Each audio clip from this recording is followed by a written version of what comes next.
time, we're going to call the meeting to order. We want to welcome everyone to the McDowell County Board of Commissioners meeting tonight. And we always begin with a prayer and a pledge. So if you don't mind, would you please stand, and we'll have our prayer tonight by Commissioner Allison. Then Commissioner Green will lead us in our pledge to the flag. Commissioner Allison. Let us pray.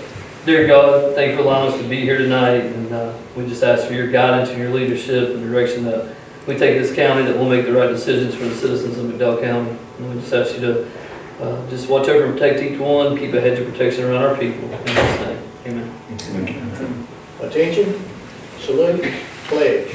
I pledge allegiance to the flag of the United States of America and to the republic for which it stands, one nation, under God, indivisible, with liberty and justice for all, born and unborn.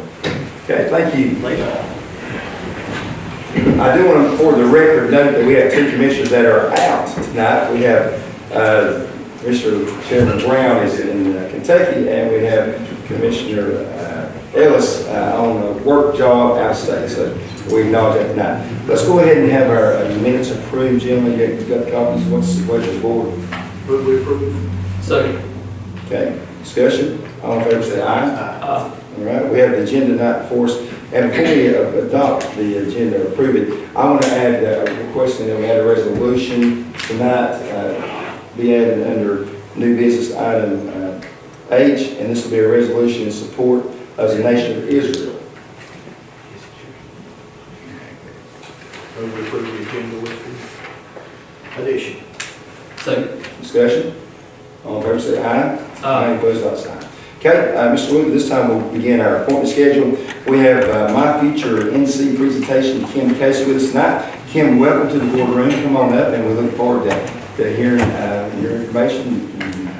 Well, thank you for this opportunity to present. I represent a statewide organization, MyFutureNC. And let's see here.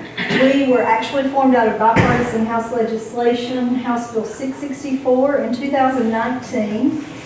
Very unusual that we're able to do those bipartisan pieces, but it's for a very, very important goal around educational attainment, that we have 2 million 25 to 44-year-olds who have post-secondary degrees or credentials that lead to family-sustaining wages by the year 2030. When we talk about credentials, we also talk about short-term degrees like welding, construction trades, some of those that you may not need a full degree program, but that you definitely need that upper educational levels.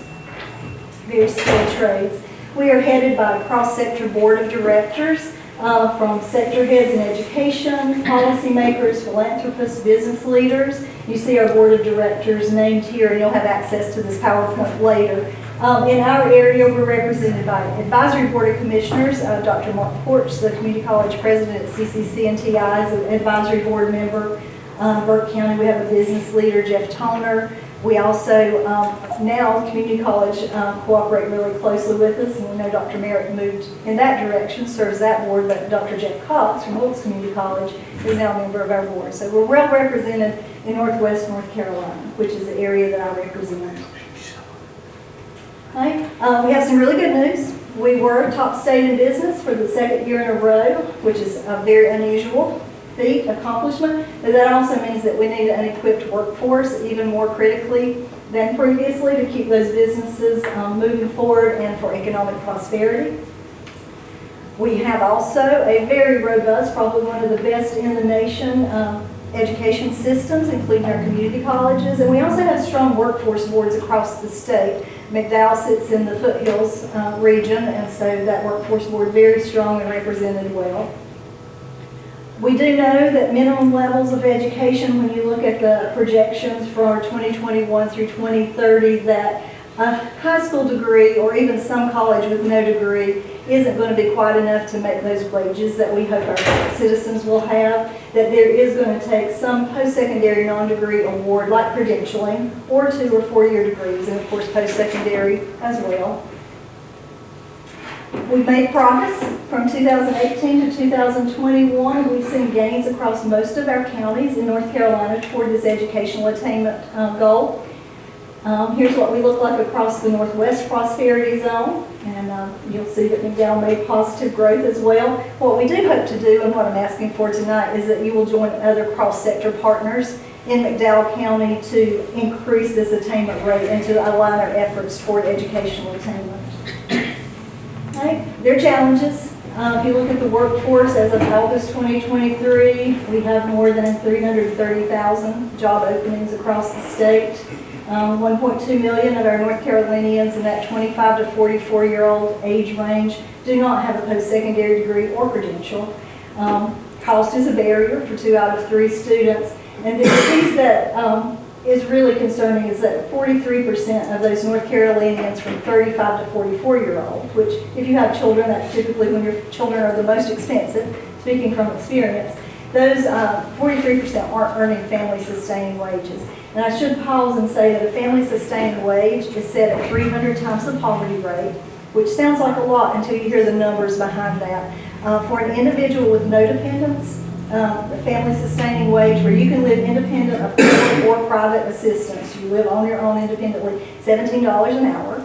So you can think about those jobs. But if you're an individual and you have 3 dependents, so a single parent with 3 children, it takes $52 an hour to live without additional assistance, whether that's family or community or public supports.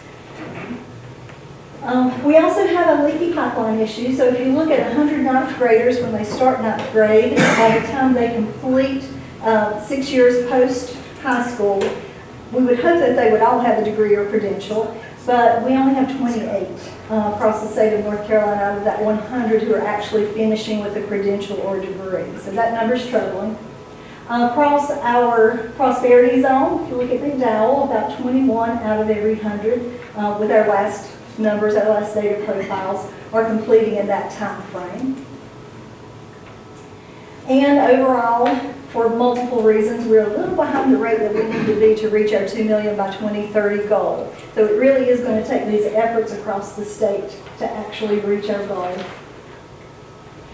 We're doing a pretty good job. I am one of 8 regional impact managers. We each serve a prosperity zone. Our initiative originated out of Commerce, but also with education partners at the table to think about how can we better align education with workforce and with commerce. We have a wide range of experience among us, from NC Works to College Advising Corps, social worker. We have district leadership in the education system. So we come from a wide variety. I retired after 34 years with the Powell County school system, and my last was, I'm a school principal, middle school teacher. I'll always be a middle school teacher, but also a principal. And then my last position was coordinator of innovation and online education. So looking at creative ways to problem solve. Thus, here we are. We work in 3 ways, myFutureNC. We work to accelerate action, just like we're doing here, to make folks aware of the issues. Monitor and report progress. You may be aware of our county profile. We take about 50% profile data from education. The rest comes from some of the map book and some of the information that you would have. Put that together in a 1-page document once a year, report that back to legislature. We also use that for grant writing, to share with communities, to talk about what does it look like in your community. Our new profiles will be coming February 24th, February 15th of 2024.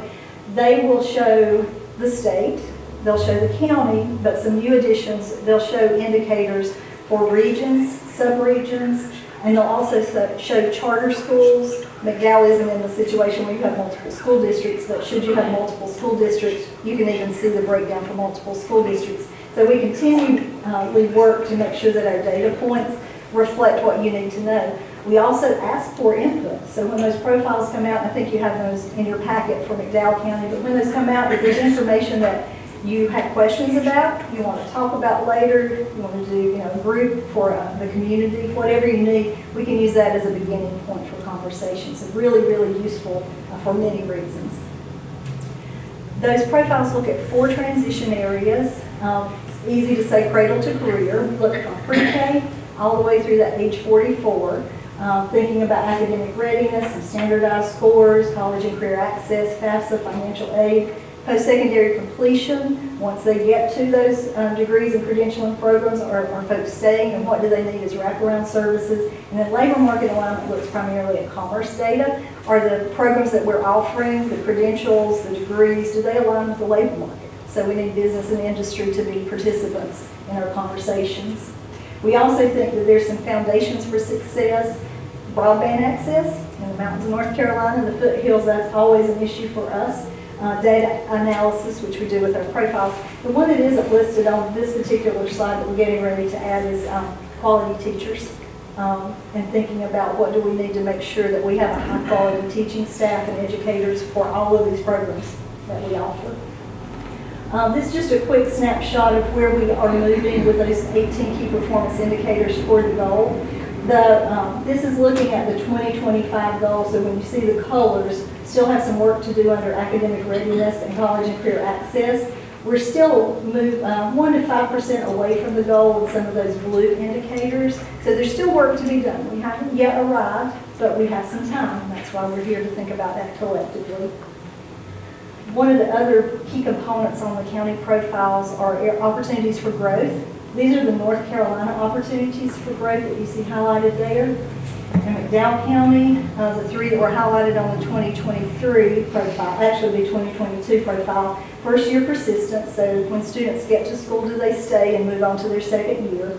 The transition to post-secondary, so are they able to make that leap? That one speaks to that leaky pipeline just a bit. And then chronic absenteeism, which coming from public education, that's a community problem. That there are many, many factors that go into why students aren't able to get to school. Transportation in our rural areas can be one of those, but something to dig deeper into locally. So we're state-led, but we are truly locally owned and driven, and we believe that if the work doesn't happen in each local community, we're not going to see the impact that we want to see. So the question is, how can we collaborate to increase this collective impact, and how do we work better together with cross-sector partners to make sure that we move the needle toward our $2 million by 2030? I'll pause there. Are there any questions at this time? The number that you gave a few minutes ago, 330-some thousand job openings in North Carolina, Yes. does that number also include jobs that would not require a degree or any kind of credentials? You know, I can't answer that for certain, but I will find out. I want to say, but I really am not positive, that it does not. When we do our data, we pull from the 25 to 44-year-old degree lens. Okay. Because we're looking at those degrees that lead to family-sustaining wages. My guess, and it truly is a guess, would be that we keep that lens. Our data folks are really great. Okay. But I'll check about that Sure. and get back to you and let Ashley know to answer that question. Just curious. Sure, that's a great question. Well, we really do welcome questions and good conversation, because this is a sticky problem that we have. We know that, we have the silver tsunami. We're retiring, I'm retired, that our workforce isn't growing and increasing in numbers, so it means that every single individual really must be in this workforce, and we must be prepared beyond 2030 as well. So it's truly cradle to career when you think about this. I'll flip through these next few just really quickly, but this is some of the work that we've done to date. We have local educational attainment collaboratives in partnership with UNC School of Government and NC Impact.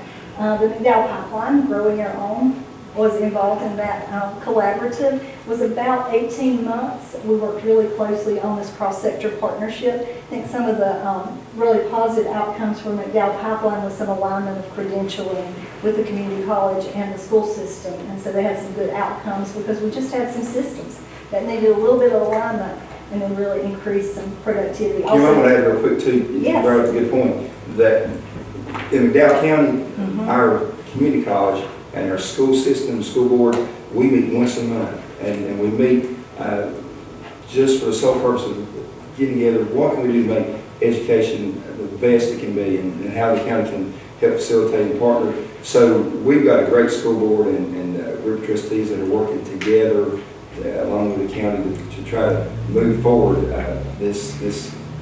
the goals you're giving us tonight. So I do want to mention that because I think it's major that they meet every month. We do just to see what we can do to help make educational opportunities available. And training, you said it earlier, 58 community colleges in North Carolina, and that is vital to retraining our workforce, and with the new programs, McDowell Tech offers down training programs tailored to industry, so it's a big asset to have community college here.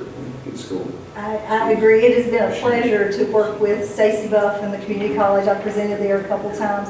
Also, the Board of Education, you may know, adopted the resolution. I believe that was just last week, but at their November meeting, they adopted the resolution. And so I'm just real pleased at the interest and the engagement in McDowell County. So thank you.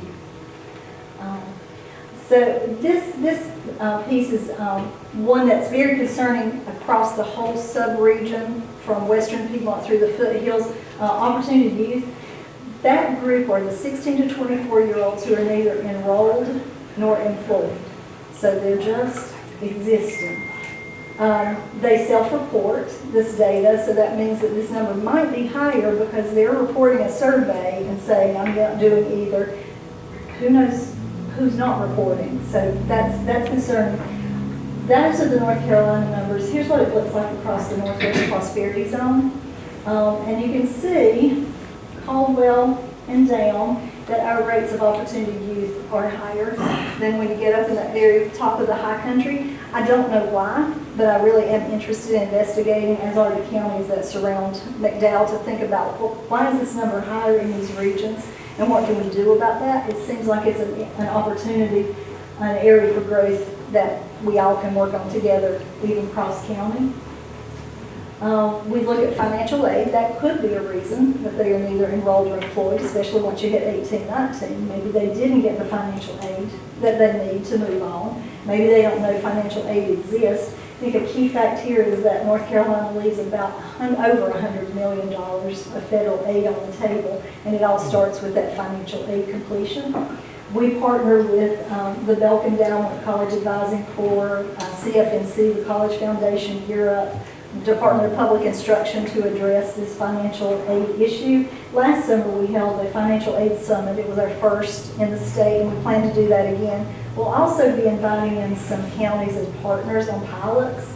Last summer or last spring, we had a pilot included about 20 counties across the state. In our region, Allegheny and Avery participated.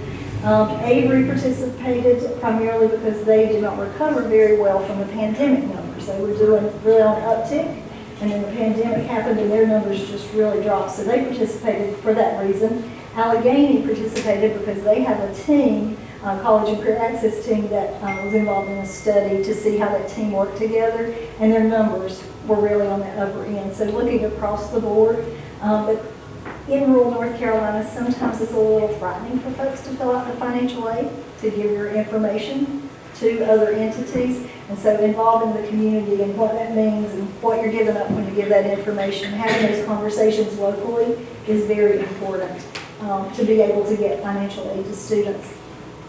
Financial aid, those FAFSA completions as well open the door for scholarships. We had advocated in the budget for some funding. FAFSA will only cover 2 to 4 year degree programs. Those credentials that I mentioned aren't covered currently, and so we had advocated for some funding to cover those credential programs, but FAFSA completion or some kind of completion before that would have been necessary. So all of those are tied together in conversations, and those require legislative and policy decisions. Another reason why local commissioners are so vital to this work. Another piece of work that we've done are adult learner initiatives. That's called NC Reconnect. They've just started a 4th cohort, but that's to look at those 25 to 44-year-olds who started, but then didn't go any further in their degree. They didn't finish something, and so trying to reach back out and re-engage those learners. And they look closely at the credentialing programs. There is a North Carolina Workforce Credentials Collaborative that's primarily led by business leaders to think about what are the value-added credentials that lead to those family-sustaining wages. That is a work in progress as well, and making good progress, but needs more local voices involved. And what does it mean for each county, each region? The credentials that we look at particularly are the 2 center credentials, essential career, not that the others don't matter, the foundational, but we hope that those are something that everyone has, and then the ones that lead to those family-sustaining wages tend to happen in the essential and career categories. And advanced, hopefully you are at those wages and you're just adding to your education for the advanced credentials. So the reason that I'm here this evening is to ask you to endorse a resolution that would do several things. First of all, that would endorse the state goal of 2 million by 2030, but also to look at what McDowell's local goal or their fair share of this 2 million would be. And then to think about developing a local attainment action plan. So thinking about all the good work that's already happening, how could we accelerate those efforts? How do we bring other partners to the table if need be? And which areas of those 18 KPIs do we really want to focus on and think about? And then put that plan to work. So it shouldn't be, I saw on the agenda that you have a strategic plan in place. I want to stay around and listen a little bit about your updates. It should align with your strategic plan. It shouldn't be in addition to or stand alone. It should fit in whatever is naturally occurring around education in your county. Do the programs that come under this, do they also include private schools? We include charter. We do talk about private schools, and our profiles actually show homeschools. We can collect data on all of those except homeschool. And homeschool data doesn't live in here centrally, but it does for charter and private schools. And especially too with the legislature passing or increasing the opportunity scholarship program to where it's going to be available to every child in North Carolina. So they need to be having some kind of voice in this thing. So, Yes. Mr. Chairman, I'd like to move we approve the resolution. take a motion. Second discussion. All in favor say aye. Any opposed, like sign. Okay. All right. Thank you. Actually, do you need to add to the presentation? No, I will just say quickly that the school board and the community college, as well as MEDA, are being asked to endorse the same thing. So, as you noted earlier, it's a collaborative community, and we can't do anything on our own. It's definitely dependent on working together. Okay. All right. Kim, thanks so much. Thank you. Great presentation tonight. Appreciate it. At this time, let's move to item B on our appointment schedule. We have Mr. Ron Harmon here, and he's here to talk about an ordinance update. So, Mr. Harmon, come on up, sir. Thank you, sir. A few months back, the board asked the planning board to look into the issue of cryptocurrency mining, commercial cryptocurrency mining. And before you, I think you have a copy of the draft ordinance which prohibits commercial cryptocurrency mining, but does not prohibit an individual from mining in their home. There's a difference. A commercial facility requires lots and lots of energy, makes lots and lots of noise. Private is you use your own computer, and it typically doesn't require any additional electricity. So I'm asking that if you are agreeable with what's presented to you, that a public hearing be set for next month so that this could be adopted and protect us from the commercial cryptocurrency farms. Okay, what's the pleasure of the board? Mr. Wood, anything you add? Move that we accept presentation. Second. Okay, discussion. All in favor say aye. Any opposed, like sign. So that hearing would be December 11th, and we'll advertise that. The other issue, the Spectrum Act, this involves telecommunication towers. It is a little-known act that was put into place in 2012, and we have two members of the planning board that have worked in telecommunications and had never heard of this. And basically what the act says that as long as you don't increase the tower height more than 10% or 20 feet, whichever is greater, of an existing tower, that you have to streamline the process for approval. They still have to go through our process, but we cannot turn it down if it meets the requirements of the Spectrum Act. Our ordinance was adopted in 2000, and the concern at that time was that no towers exceed 200 feet so that it has to have the required FAA lighting. We've always allowed tower companies to go up to 199 under that threshold. The planning board is asking now to be able to look into that, to drop that height back down to 179 so that if that Spectrum Act is used, it still stays under that threshold of 200 feet. The only problem is we have several towers that have been approved in the last 20 years that are going to exceed 200 feet. I believe we've got one on Grand Mountain that's well over that, do we not? We just approved one down 221 across from Lucky Strike Mine by the Spectrum Act that will be 215 feet. So we're asking that we look in, that we can make a recommendation on changes to the cell tower ordinance to lessen the impacts of the Spectrum Act moving forward.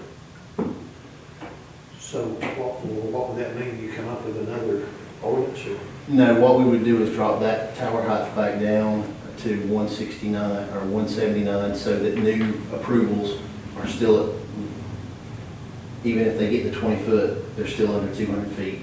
And then look at making the companies that request the Spectrum Act provide additional information like a new structural analysis instead of giving us a 20-year-old structural analysis. So it would not affect any of the existing towers? No, sir. Okay. Would we grant the request? Okay, have a motion and a second. Second. Discussion, all in favor, say aye. Aye, opposed, like sign. Thank you. Okay, thanks, Ron.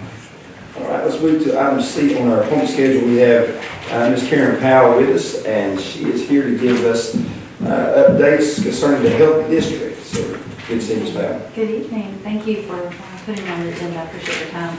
I'll be quick because you have a full agenda, it looks like. You have two things for me tonight. The first one will do the environmental health fees. You see those. Mr. Allison, I appreciate you pointing out that we did have that comparison chart. I didn't send that to Mr. Wooten, so thank you for letting them know that. So that you can see where we got some of those numbers and how we decided to go up where we did. The reasoning is because we had been about even with everybody, and then we sort of dropped back behind everybody, and everybody went up. And so we're not really going over the surrounding counties. We're trying to stay in there. But as more and more comes up, like as more applications that come in, and as more stress that it puts on the staff to get out there, one of the reasons is to make sure that when they do their checklist and they say they're ready and we get out there, it's ready. Because if we don't, then we have to come back and do the revisit fee. So this sort of kind of ensures to make sure that everybody's ready when we go out to do that visit. And normally those fees are in the house loan anyway, so it's usually not on the forefront. As you know, it's not a tax, it's a user fee, and it just helps us to be competitive. Any questions about those? They're not substantial, they're not great. If I may, if it's okay, has this been presented to Rutherford County? No, they're next in December. I didn't get on their November board meeting. I was on their November paper, not for this, so, but I am on the agenda for December. Well, this would be like a 2.5% increase. The only fee I've got a question about is that revisit fee in At the bottom. comparison to the other counties that we're looking at, or districts, or counties. That is substantially higher. Give us some kind of explanation again about why that's more than the 2.5%. So one of the reasons is they have a checklist. When you come in, you get that checklist of all the things that have to be done before we come out. And I'll tell you where the problem happens. A lot of times we do backhoe pits instead of augering for an on-site inspection. A lot of counties don't do the backhoe pits. They still do their augering. So if we come out and the backhoe pits haven't been done yet, we can't do the work. So then we have to leave and then come back. So that's a whole nother thing. So, and a lot of times what happens is they won't call us in time and then the backhoe pits are gone. So what that fee does is it says, you know what, make sure everything's checked off, everything's there, so that the first time we get out, we can get it all done. Also, if not, it puts a longer wait on the customer. So that just means we go out, it's not all there, then we have to wait for it to be done and go back. The customer is still waiting. It could be a realtor that's waiting, but if they know, if I've got to pay that fee for them to come back out, I better have everything on here done. When it comes to looking at time and energy, going out making that second visit, it's probably going to exceed $200. For the gas and the staff and the time, absolutely. Okay, what's the pleasure, board? Move to approve the fees. Second. Discussion, all in favor say aye. Any opposed, like sign. Thank you. Okay, Thank good you. evening, Ms. Powell. And I have one other thing. You're right here. Sorry, it's very quick. It's legislation that was put on health departments only, and you have that in front of you too. We already have a tobacco-free campus, but this adds tobacco-free everything for the health department, but it also puts a 50-foot away from the health department, so you can't be 50 feet in front of the health department with any kind of tobacco products, and that's to avoid any kind of secondhand smoke. It's also in our buildings, health department vehicles, our playground, outdoor grounds and walkways, and parking lots. And I just need your support from that. It's not really necessarily a vote. It's just your support to say that this is what we're doing. Legislation is telling us this is what we're doing for our buildings, and it's your building. So I need your support to say, yes, it's okay for you to put that in place. So you're asking for the policy to ban smoking and vaping within 50 feet of any, of the building you operate here that we own, correct? Yes, sir. I had a question to Mr. Wood today about this earlier. I said, what's our current policy on current county buildings? Since it is a county building, I want to try to stay in line with what our current policy is so there's no deviations and, It's different. yeah, it will change. Yeah. This, are you saying that this is all county buildings or just health department? The legislation was just for the health department. I have a template that says all county buildings can move to that, but that's just a suggestion. It's not really a suggestion for us. And so, yeah. I guess I'm just wondering, if that's 50 feet from the building, and let's just hypothetically say you're within the city limits somewhere, but it's a county building, it's probably not 50 feet to the middle of the street out here. Does that mean that somebody can't walk out in the middle of the street and smoke? If it's 50 feet. And that's the new part. The rest of this is old. It's not new. That's the new part. And I didn't like write this. This was given to me to say, this is the new legislation for you. Now, I will also tell you that all counties, not just me, are having to do this because most people don't have that in their policy. So. And the information you received, Karen, says in the buildings, we know that, but the additional 50 feet, does it say that too? Yes. But now, that's just a guideline, correct? Is That's that a guideline? It's not mandatory. I'll just say my preference on this is to keep it aligned with current county-owned buildings and the policy we have with current county-owned buildings, which would do everything but the 50 feet. I'm not saying that I don't support what you're wanting, but to say that a citizen can't walk out in the middle of the highway out here and smoke a cigarette because it's within 50 feet of a county building, that to me is just. You're saying this is legislation that has been passed down? If it's legislation, then you don't need it. Correct? But that legislation is a guide, she says not a mandatory, correct? I think it's nice manners to ask and not just assume. So that's why I'm here tonight, to tell you what's been told to me so that I can help you understand why we're doing that. I don't care if it was smoking or vaping, either one. I wish it was all done away with, but the 50-foot rule is what's bugging me. So how about I go back about that and we can talk about it again? Yeah. I said, let's just table that, give you 30 days to come back to us with information. How's that? Okay, that sounds good. Sounds good? All right. That's all I have. Thank you. Let's move to item A, under old business. This will be our strategic planning update. Mr. Williams, sir, if you will lead us in. Sorry. Oh, back up, item D on our appointment schedule. This is a road renaming, and this requires a public hearing. Mr. Wood, do we need a motion to go in that public hearing? Please. Do we have a Motion to go in public hearing. Second. All in favor, say aye. Aye. Any opposed, like sign.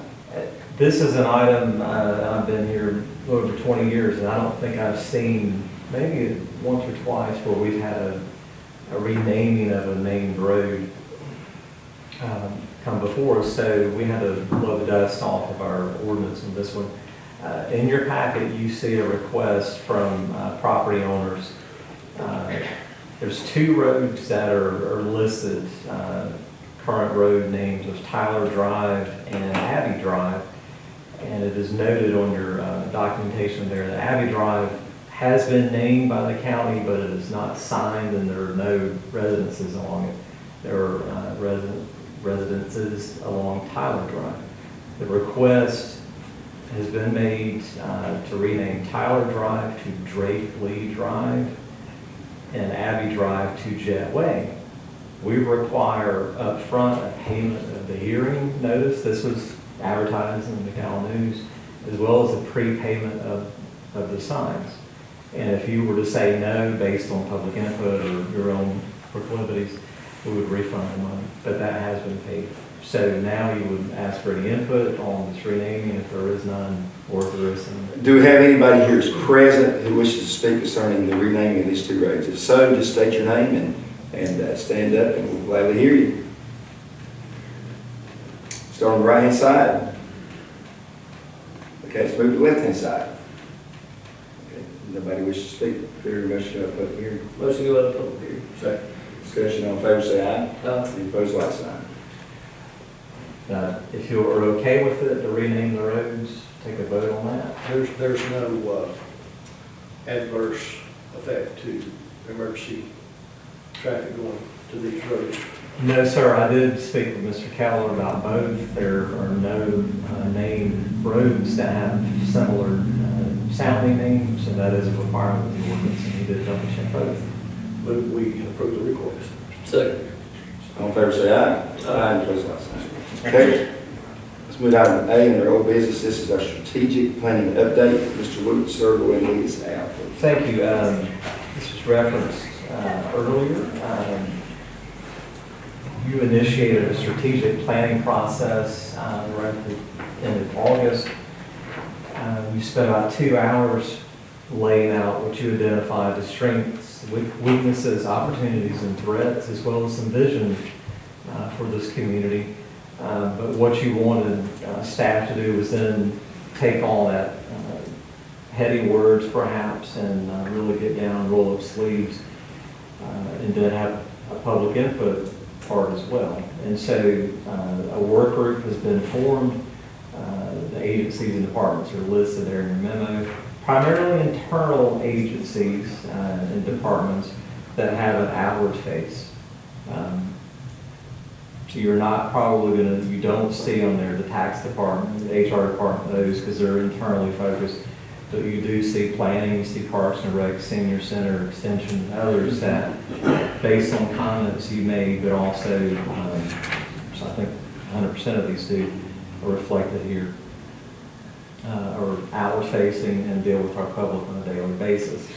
And so this first meeting happened about 2 weeks ago. Really just taking what you've laid out and maybe putting some meat to the bone to build it out. So everyone there understands what you laid out for us.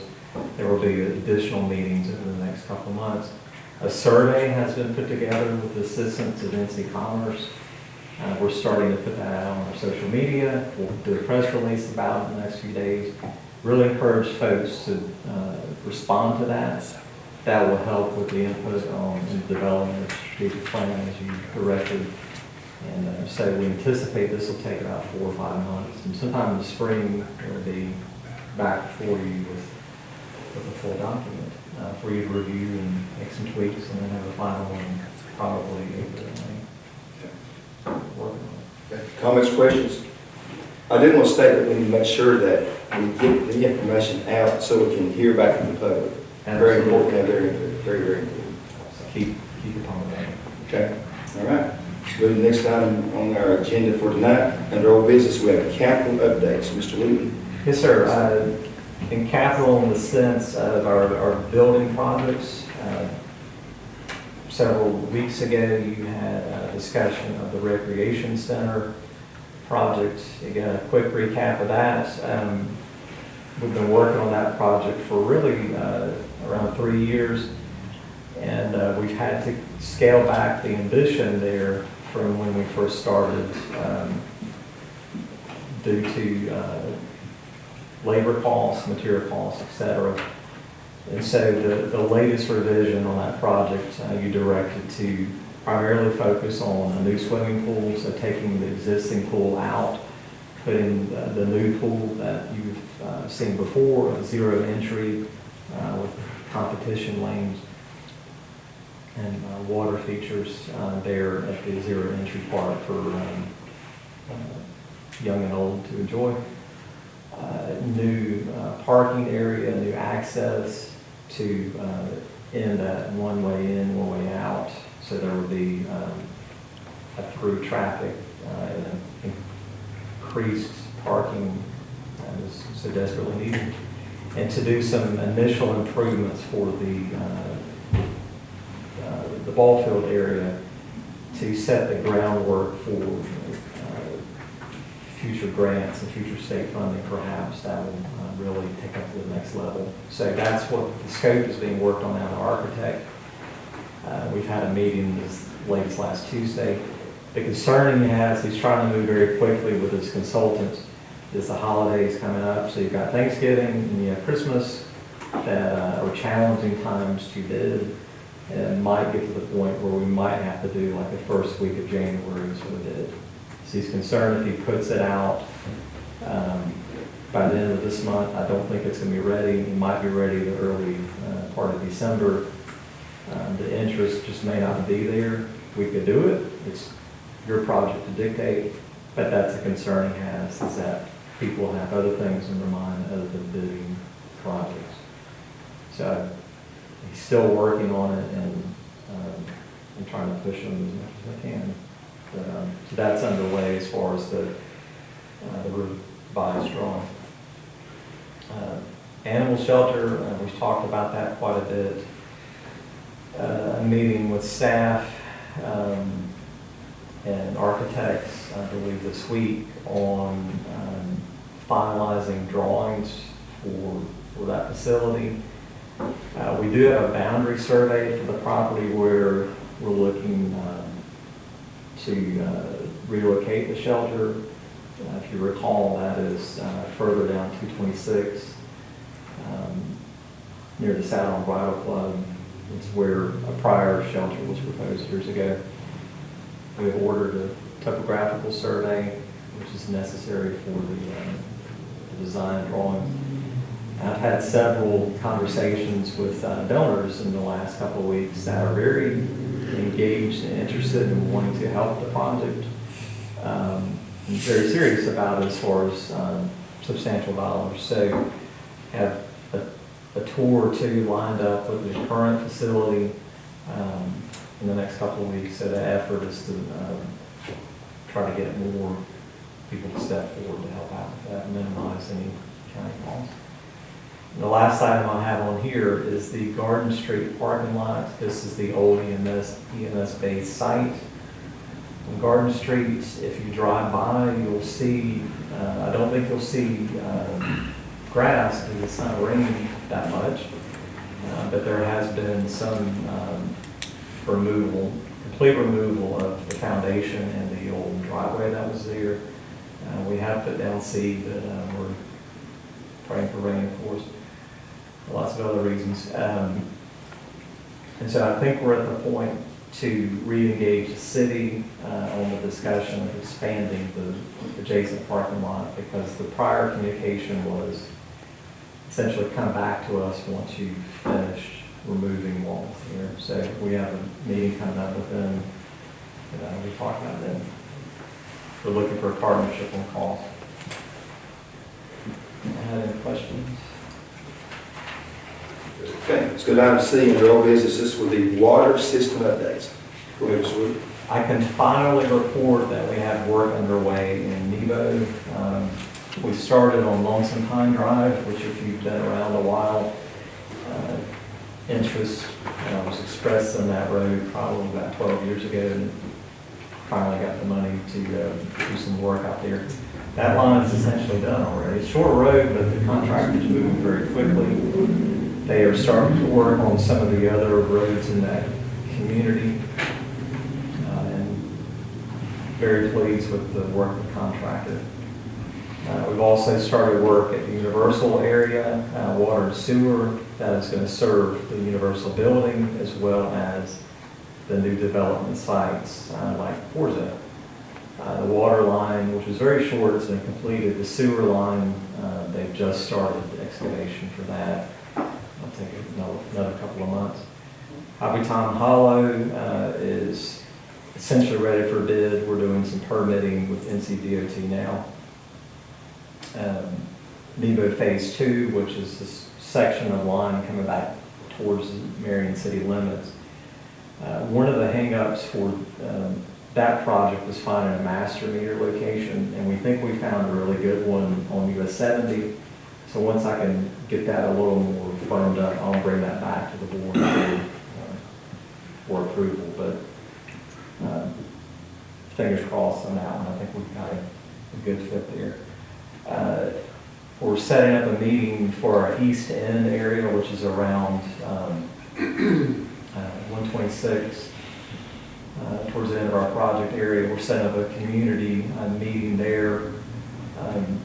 This project will involve a lot more disruption than some of our other projects that are just right on the right of way, DOT right of way, where we haven't done meetings. This one will involve a lot more removal of roads, just because the communities, the roads are very narrow and there's not a lot of space. So this one will be a lot more, and a lot more easements.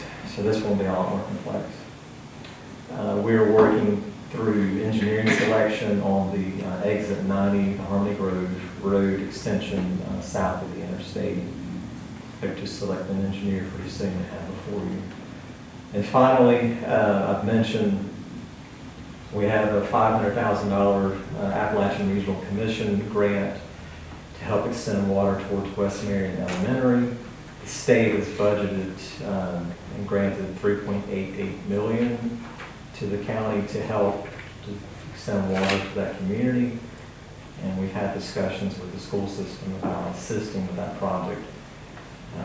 Due to the cost to serve the entire community being much greater than the funding we have, looking for any grants or partnership that we can find to make as much. What's the projected cost to, for that project that goes in that community? You've got a number, don't you? About $7 million is what it would take based on recent bidding that we've done in ED.D, which could be higher, probably not lower, based on what we've heard from engineer. So what we've got right for that. That's right. So no action requested, but we've got a lot of moving parts here. Okay, thank you, Mr. Wood. Let's go to new business. Item A, this will be the HUD HOME Consortium. Mr. Wood, go ahead and give us that. Yes, sir. So several years ago, commissioners agreed to be the lead entity for funding from U.S. Department of Housing and Urban Development. This is called a HOME Consortium. HOME does not stand for anything, so it looks like an acronym. I asked that about 5 times. We're the lead entity, so it's called the McDowell County HOME Consortium. Thankfully, the Foothills Regional Commission is doing 95% of the work behind the scenes. Our finance office is doing the other 5%, which is still a lot. But the way the funding works is HUD will grant the money to the county acts as a fiscal agent, and the member communities, which are about 8 or 9 currently in our region, they're able to apply for that pool of money that a local appointed council will make a decision on. And then at that point, this board technically will be the approver of that funding. What's the dollar amount, Mr. Wood? It's a little over $800,000 a year. It has to be applied for every year, and so there's a lot of effort that goes into that. So what you have is a lead entity agreement between the county and Foothills Regional Commission. You also have an MOU between the county and other local governments, and you have also the grant agreement with HUD that outlines what they will pay in exchange for more information. Okay, you have any comments or questions about the board members? Make a motion to approve. Second. Discussion, all in favor, say aye. Aye. Any opposed, like sign. Okay, let's move to next item on our agenda, new business property leases. Mr. Wood, go right ahead, sir. Thank you. 2 leases before you tonight. The first is the American Red Cross. They currently lease what was one time, a long time ago, the phone company building on North Garden Street. They're requesting an extension for another 5 years in that space. It's a no-cost lease, and for what they do for the community, certainly understood and defendable. The other lease is McDowell Tech has requested use of a pole barn at the rear of the Universal property. We had some equipment stored under there, but otherwise really wasn't getting beneficial usage. And so they've asked to use that for their construction trades academy. So they'll source some equipment there, but they'll also use it as an outdoor classroom. Move that we approve both leases. Second. All in favor, say aye. Any opposed, like sign. Okay, let's move to item C, under new business. This will be budget updates. Mr. Wood, go ahead, sir. Thank you. I do have in your packet here your property tax collection reports and your budget update for this past month. For action items, I have several construction project budget ordinance amendments. It's a mouthful. We have several closeout resolutions, and then you have amendments GF2 through 5, SP1, 911, F1 that we've asked for approval. I'll be glad to Approve the budget. Okay, a motion and a second. Second. Discussion, all in favor, say aye. Aye. Any opposed, like sign. Okay, let's move to item E, administrative items. Mr. Wood, go ahead, sir, and lead us out. Thank you. Under administrative items, we've got EMS write-offs for this month, a little over $41,000 that we'd asked for you to write off. And maybe just take these one at a time. Let's handle the EMS write-offs first. Move to approve the EMS write-offs. Second. All in favor, say aye. Aye. Any opposed, like sign. Okay, Mr. Wood. Okay, the next two, we have reimbursement resolutions, which we started doing more so than we ever did because we're seeing such a long lag time between ordering vehicles and having them delivered.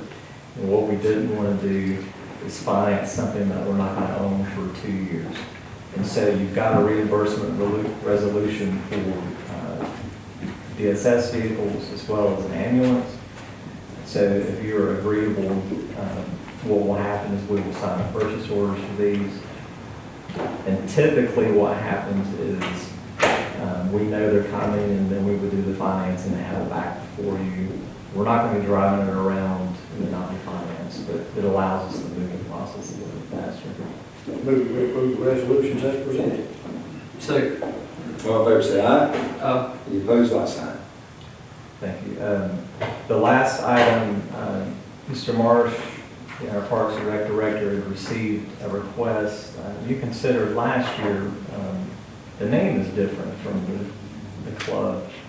So this is the Appalachian Archery Club. They used the shooting range, I think 2 or 3 days last year. They've sent a request this year for 5 full days and 1 partial day, where essentially they would have regional tournaments for those days. So one day would be a partial day in the morning that they're asking to use it for a fundraiser, and then the other days would be all-day closures for tournaments.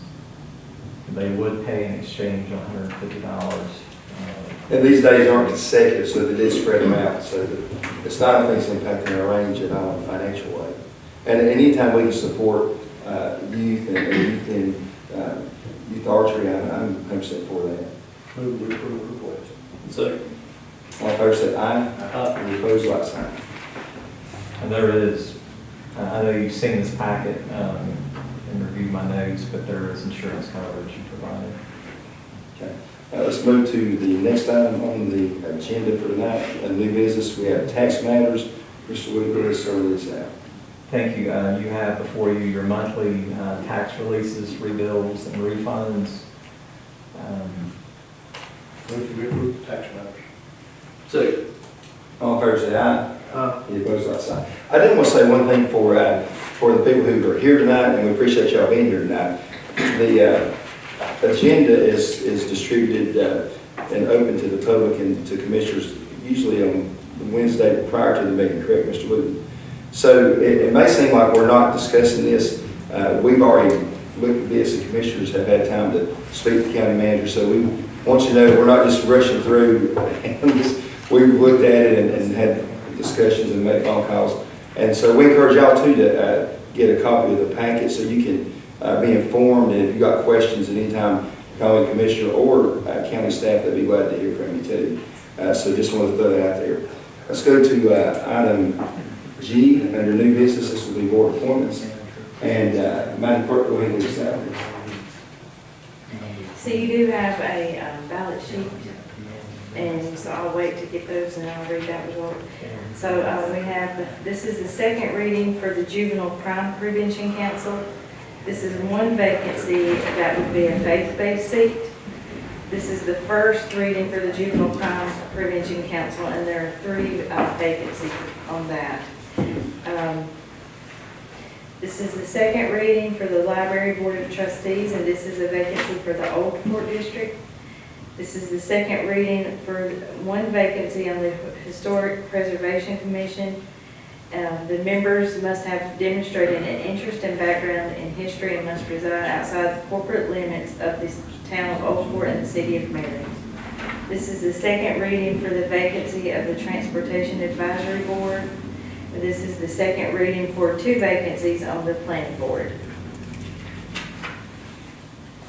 So on your ballot sheets, you have for your planning board, the 2 vacancies, you have Mr. James Williams has been approved. Mr. David Patnaud has been approved. For the transportation board, you have Miss Nancy Moore has been approved. And for the Juvenile Crime Prevention Council, this would be for the under age 21 vacancy, and that will be filled by Connor Tolley. And we do want to encourage anybody who has an interest in serving on the county appointed board. We'd love to have you fill out application and get active. It's all about getting involved in your community and taking part. So we'd love to encourage you to do that. And how do they go about that, Mr. Williams? Sarah Clark. So there she is. See her, she'll be glad to get you an application. All right, let's go to item H, the resolutions for Israel. And just a few comments I want to make about that.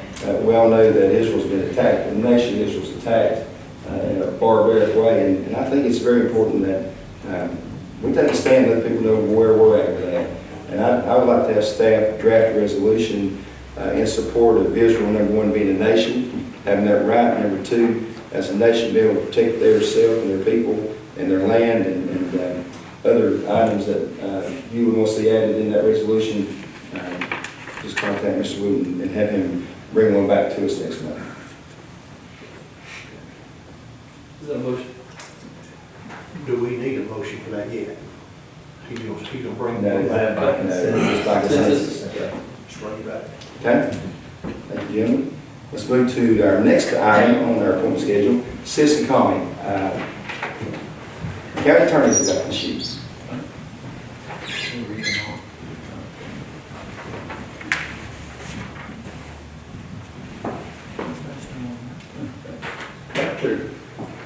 At this time, on our agenda, we have a closed session, Mr. Wooten, for personnel matters. So at this time, I will declare the board in a closed session. We need a motion. Motion. All in favor, say aye. I ain't closed last time. Let them come out of closed session. Second. All in favor, say aye. Okay, Mr. Wooten, any other comments, reports, communications you have for us? I will note that we did have Veterans Day that was recognized by the county on Friday, and hopefully folks got to see many of our county buildings were lit up green in recognition of that very important holiday. There was a nice article in the paper about that.